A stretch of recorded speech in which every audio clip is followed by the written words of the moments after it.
Hey guys, good morning. Today we're talking about how to prepare your home for sale. So if you're at this point, you have probably contacted me or another realtor and you're wondering, okay, what in the world do I do to get my home for sale?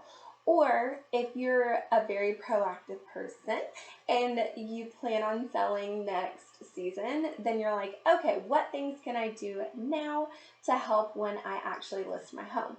So believe it or not, there are actually people that plan in advance. And so this video will kind of touch on both.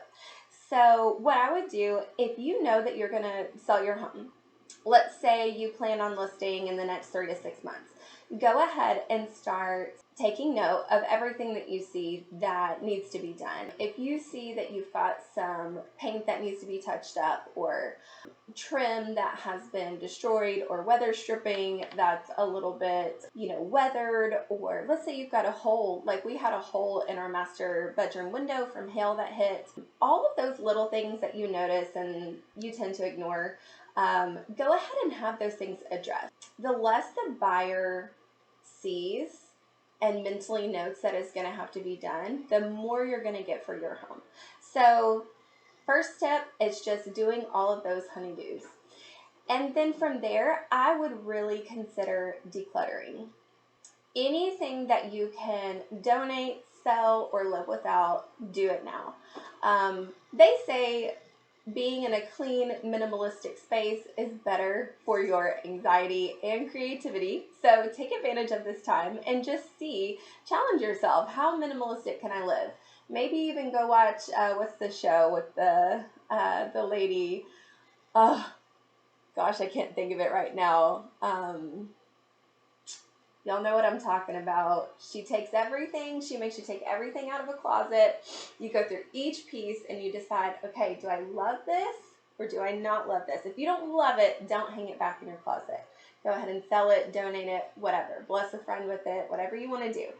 I would go through closets, I would go through pantries, I would go through cabinets, just to really declutter, minimize everything, and start the cleaning process. Like, you have no idea how much dust accumulates on top of cabinets, on top of fans, in crevices of places that just don't get the right attention all the time in our daily, weekly cleaning.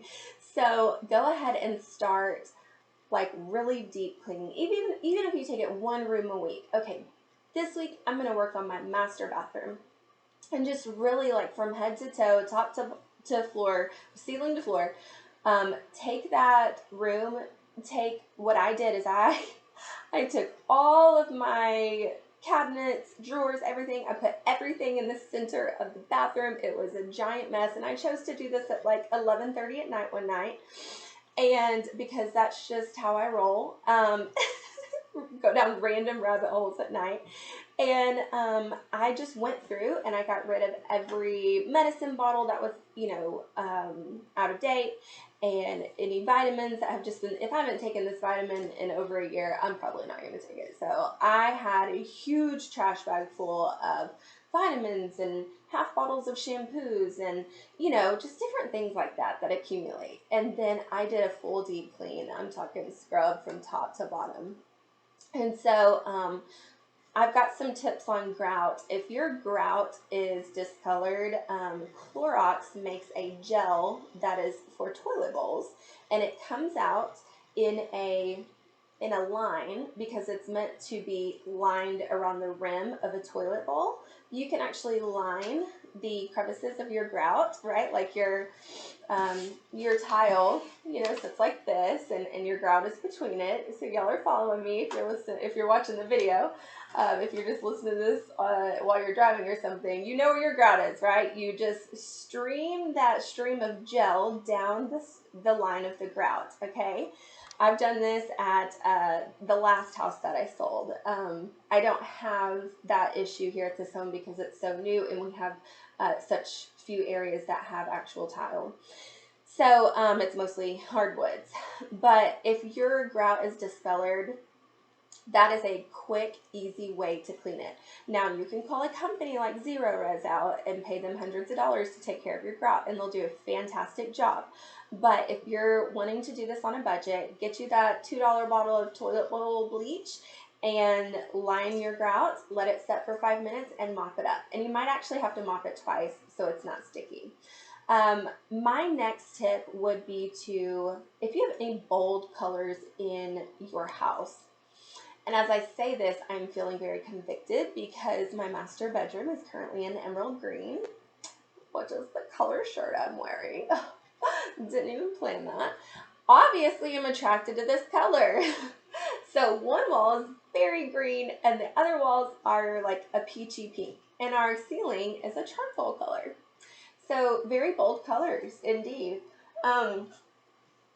I love my master bedroom so much I was not willing to paint it neutral just to sell our home. I loved my master bedroom, still love it. And so, but if you have a kid's room that your kid has chosen a bright turquoise or a bright purple or yellow, and you're trying to sell this home and appeal to the masses, I would say go ahead and hire a painter, or if you can do it yourself, God bless you, go for it. I wouldn't want to do that. I think I'm actually a little allergic to physical labor. But anyways, go ahead and neutralize those bold paint colors, people. It will pay off. Go with agreeable gray or repose gray. You can find them at any Lowe's or Home Depot or Sherwin-Williams. Go with a nice, very, very light gray. And so I guess that would be my top 3 tips for getting your home prepared to sell. Now, once you get really down to, okay, we're about to list, we're listing within a week or 2, I would go ahead and start gathering your survey, any documentation on any agreements that you have on the property. Let's say you have a septic and you have a maintenance agreement on that septic tank.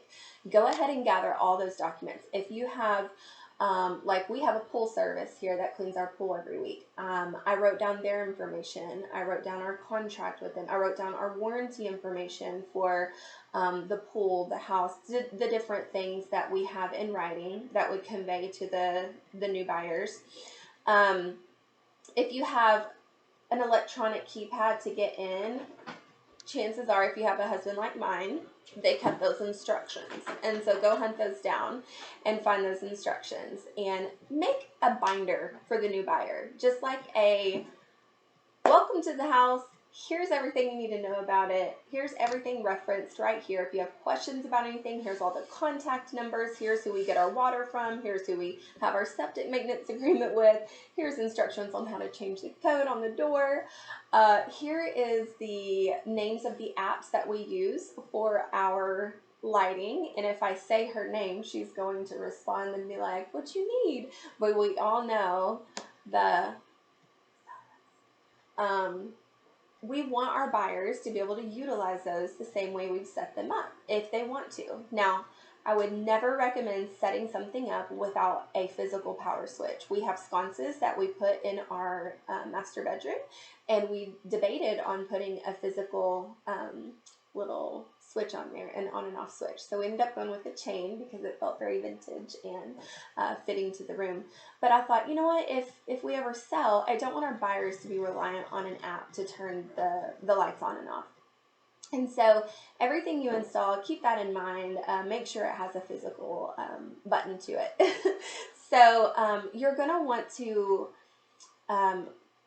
upon selling, help them get set up with all of those apps that you use. We have an app for our pool. We have an app for our garage. We have an app for our lights and our fans and different things like that. So you could really do an instructional, printout of here's the name of the app.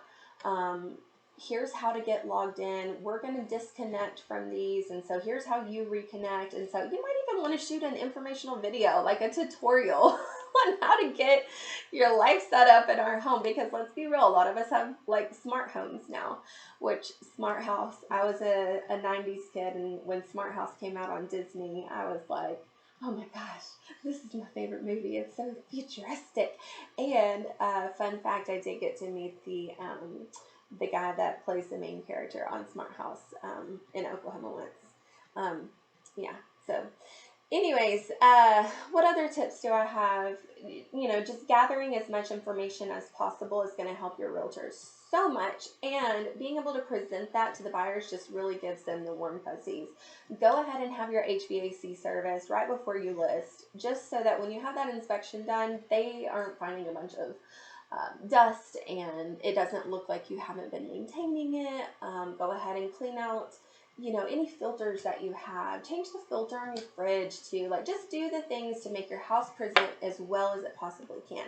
Because when we're looking through a home and a home buyer is seeing, oh, they haven't really taken care of this, like there's chipped paint here, and I can tell the HVAC hasn't been serviced, and we just don't know if they've taken care of the home. It leads them to believe that there are more underlying issues. So if we can really present the house in its best light, I promise you it will bring a better offer to the table. So hope that helps someone, and congratulations on listing your house. If you're watching this video, you're probably either about to list or thinking of listing, so congratulations on that.